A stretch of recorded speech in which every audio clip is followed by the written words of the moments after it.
In the 1900s, things started to exist more, like films. First came silent films, which were taken by early video cameras like the cinematograph. But these had jack to do with animation, so fuck them. Last episode, we talked about pre-film animation, so in this episode, we're going to talk about the animation that had film. We touched on Poivre Pierrot before, and that was one of, if not the first, example of projected animation. In 1900, shit changed for real. 2 films kick-started animation forever. Good for them. And the creator was a yacht-driving priss pants out of England named J. Stuart Blackton, known in his friends by J Money, or also the father of modern American animation. He created a film called The Enchanted Drawing. It's actually pretty boring. It gives me the vibe of a film student goofing around with a camera, trying to figure out the nuances. But to the people who'd never seen anything like it, it was way past rad. It was pretty rudimentary, and also mainly contained a real-life actor.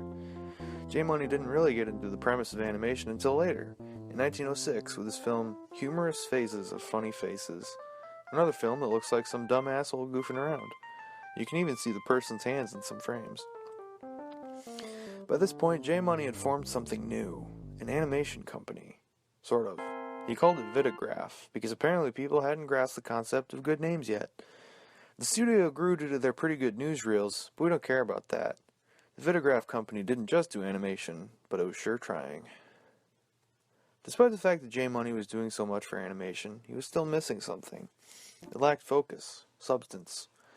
In the end, it really just was a guy goofing around trying new stuff. Animation methods needed to be standardized.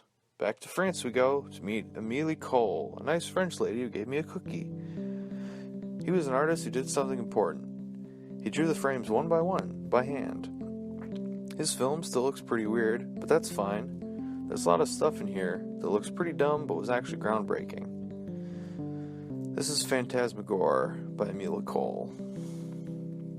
Another significant contribution was made by a guy named Winsor McKay in the 1910s. 19-teens, whatever.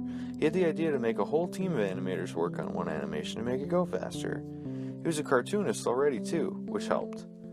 He'd drawn Little Nemo from 1905 on, so drawing comics was easy for him. He called his little films moving comics.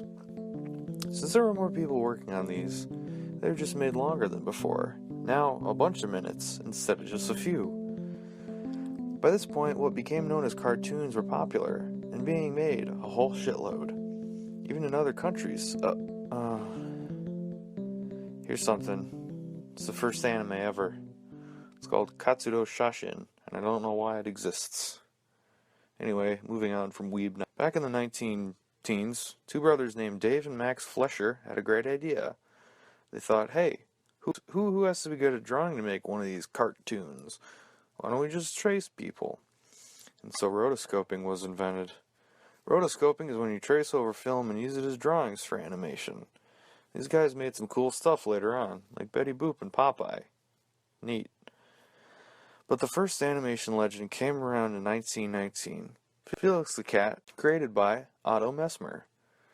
Felix the Cat was the first animated character to become recognized widely.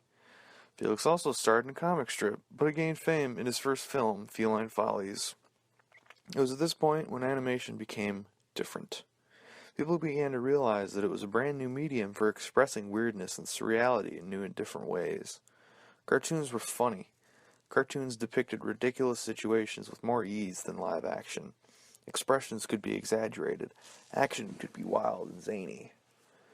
But Felix was just the first of many animated animal mascots that took the public by storm.